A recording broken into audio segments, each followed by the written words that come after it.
ये कहानी 16 साल के लड़के रोजन पे आधारित है, जो अपने घर की सारी औरतों के साथ घपाघप करके उनको प्रेग्नेंट कर देता है और वो अपने इस महान काम को कैसे अंजाम देता है वो हम आज की इस एक्सप्लेनेशन में देखने वाले हैं। आज मैं जिस मूवी को एक्सप्लेन करने वाली हूँ उस मूवी का नाम है what all French women's want और ये मूवी 1983 में रिलीज हुई थी। मूवी के स्टार्टिंग में हम 16 साल के रोजर को देखते हैं। रोजर अपनी स्कूल की छुट्टियों की वजह से घर आ रहा था। तब उसके घर की एक मेड मिस लपीतो अपने घोड़ा गाड़ी से उसे घर ले आ रही थी और घोड़ा गाड़ी चलाते समय मिस लपीते के हिलते हुए पपीते देख के रोजर उसे घूरने लगता है। ये चीज मिस लपीते भी नोटिस करती है, लेकिन वो उसे कुछ नहीं कहती। घर पहुंचने पर रोजर की माँ उसे पूछती है कि तुम्हारे पैंट पे मेयोनीज कैसे लगी, लेकिन यहाँ हम व्यूवर्स को पता है कि घोड़ा गाड़ी चलाते हुए मिस लपीते के हिलते हुए पपीते को देखकर रोजर अपने आप को रोक नहीं पाया। तभी रोजर की मासी मार्गरीटा उसे बोलती है कि इस उम्र में ये सब चीज नॉर्मल है और ये कह के वो रोजर की पैंट साफ करने लगती है। रोजर की एक छोटी बहन भी थी जिसका नाम भरता था।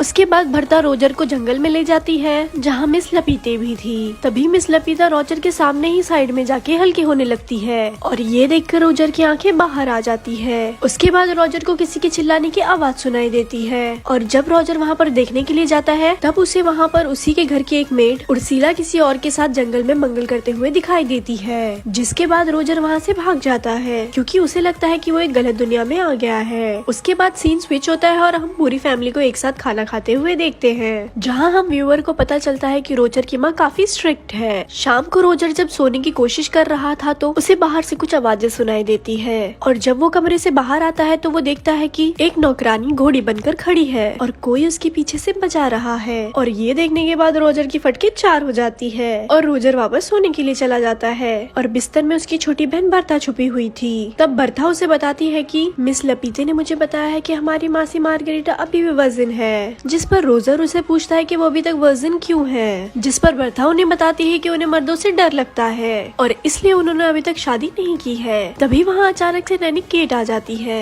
और केट का काम बर्था का देखभाल करना था। बरखा के वहाँ से जाने के बाद केट रोजर का ब्लैंकेट हटाती है, जिस पर रोजर अचानक से डर जाता है क्योंकि रोजर का पप्पू खड़ा हो गया था और उसे देखने के बाद केट भी थोड़े बहुत मजे ले लेती है। अगले दिन बर्था रोजर को एक नदी के किनारे ले जाती है जहाँ उसके घर की सारी मेड एक दूसरे से नहाते नहाते अपनी सीक्रेट शेयर कर रही थी। बर्था और रोजर अपने घर के 4 मेड को छुपके से देख रहे हैं। तभी नदी के किनारे 3 नमूने आ जाते हैं और ये तीनों भी रोजर के घर में काम किया करते थे और वो तीनों भी अपना पप्पू बाहर निकाल के मेड के सामने ही हल्के होने लगते हैं और वो अपना स्पाइडरमैन मेड को दिखाने लगते हैं। तभी उर्सला बोलती है कि तू शेर तो मैं सवा शेर हूँ। तभी उर्सला उन तीनों को अपना पिछवाड़ा दिखाने लगती है और उसके पिछवाड़े का दर्शन भरता और रोजर भी पेड़ के पीछे से ले रहे रहते हैं। अगले सीन में रोजर की बड़ी बहन एलिसा अपने पापा के साथ आती है और सब लोग उसका वेलकम करते हैं। एलिसा आते ही सब लोगों से गले मिलती है और जब रोजर की बारी आती है तो वो उसे फोरहेड किस करके वहाँ से चली जाती है, जिस पर रोजर सोचता है कि मेरे अंदर कांटे लगे थे क्या। तभी बर्था रोजर को एक चर्च में ले जाती है जहाँ दोनों छत पर छिप जाते हैं। तभी वहाँ मार्गरीटा आती है और वो चर्च के पादरी से अपनी सारी बातें बताने लगती है और वो पादरी से बोलती है कि जब से रोजर यहाँ आया है तब से मैं उसके साथ सपने में धक्का पेल करती हूँ।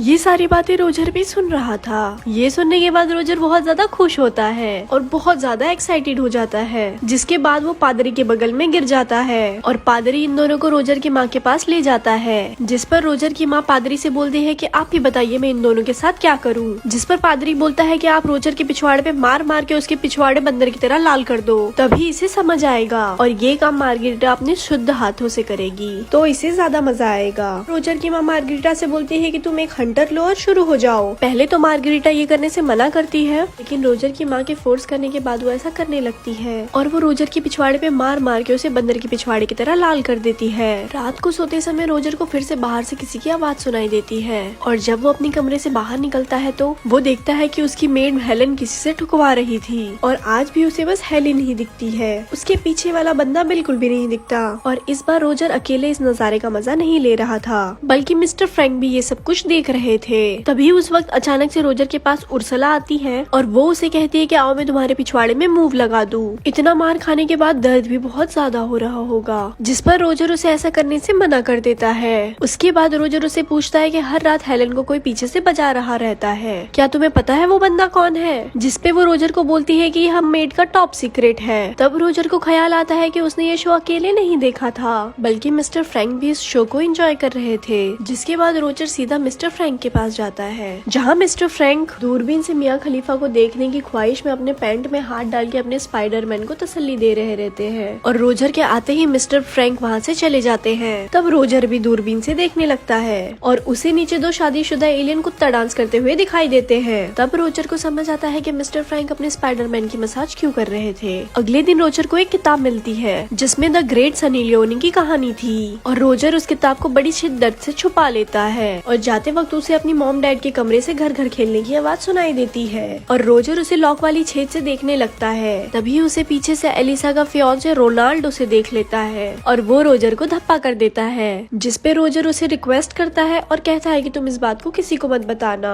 इस बात पर रोनाल्ड भी इस बात का फायदा उठाता है और वो रोजर से अपनी गाड़ी साफ करवाता है। अगले दिन रोजर वही किताब घोड़ा गोदाम में पढ़ रहा होता है जिसमें सनी लियोनी की सफलता की कहानी लिखी हुई थी और वो पढ़ने के साथ साथ वो अपने पप्पू को भी मसाज दे रहा होता है। और तभी अचानक से वहाँ धारा भाई जोगिंदर का फ्रेंच वर्जन आ जाता है और वो मौका देखते के साथ ही हेलन को आधा खिड़की के अंदर और आधा बाहर फंसा देता है और वो बाहर जाके साइड से हेलन की गैलन में पानी भरने लगता है। तभी हेलन की नजर रोजर पे पड़ती है और वो उससे हेल्प मांगने लगती है। जैसे ही रोजर उसकी मदद करने के लिए जाता है तभी हेलन उसे बोलती है रुको जरा सब्र करो और गैलन में पानी भरने दो। तभी रोजर निकल के बाहर देखने जाता है कि हेलन की गैलन में पानी कौन भर रहा है, लेकिन तब तक जोगिंदर भाई अपना काम कर चुके थे। अगले सीन में रोजर अपनी फैमिली के साथ बैठा था जहाँ रोलांड रोजर को अपने जूते साफ करने के लिए कहता है, लेकिन रोजर काम करने से सीधा मना कर देता है। तभी रोलांड अपनी औकात दिखाता है और वो रोजर की सारी सच्चाई उसकी माँ को बता देता है, जिस पर रोजर की माँ बोलती है कि मेरी दोनों बेटियाँ ठीक है, लेकिन पता नहीं मैंने इस इमरान हाशमिन को जन्म कैसे दे दिया। जिसके बाद रोजर अपनी सनी लियोनी वाली किताब को अपनी बहन की किताब से बदल देता है और वो छुप के देखता है कि वो इस किताब को पढ़ेगी या नहीं। उसके बाद एलिसा उस किताब को पढ़ के ऐसा रिएक्ट करती है जैसे उसे धरती पर स्वर्ग मिल गया हो। उसके बाद रोजर किचन में जाता है जहाँ उर्सला होती है और वो मौका देख के उर्सला को वहीं घोड़ी बनाने लगता है, लेकिन तभी अचानक वहाँ एक दूसरी मेड आ जाती है और रोजर वहाँ छुप जाता है। जिसके बाद रोजर सोचता है कि मेरे ही किस्मत में एल लगे हुए हैं। तभी उसकी दिमाग की बत्ती जलती है और वो मिस लबीता के पीछे उसके पपीते दबाने जाता है, जिसपे मिस लपीते उसे पहले मना करती है कि ऐसा मत करो, लेकिन थोड़ी देर बाद उसे मिस लपीते कहती है रोजर मेरे बच्चे